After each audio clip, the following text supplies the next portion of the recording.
മലയാളത്തിന്റെ മഹാകവി ONV വിട പറഞ്ഞിട്ട് 1 വർഷം പൂർത്തിയാകുമ്പോൾ കവിയുടെ ഓർമ്മകൾ ഉറങ്ങുന്ന വീട് സ്മാരകമാക്കണമെന്ന ആവശ്യം നടപ്പായില്ല.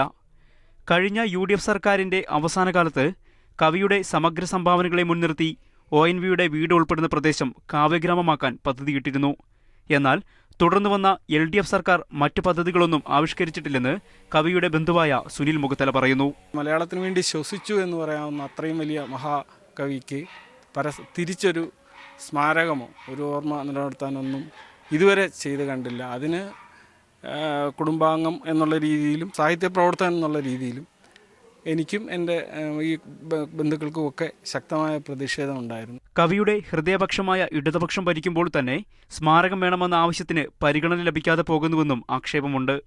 കൊല്ലം ചവറയിലെ നമ്പ്യാടിക്കൽ വീട് കേരള സാഹിത്യ അക്കാദമി ഏറ്റെടുക്കുന്നുവെന്ന് കഴിഞ്ഞ ദിവസം വാർത്തകൾ വന്നിരുന്നു.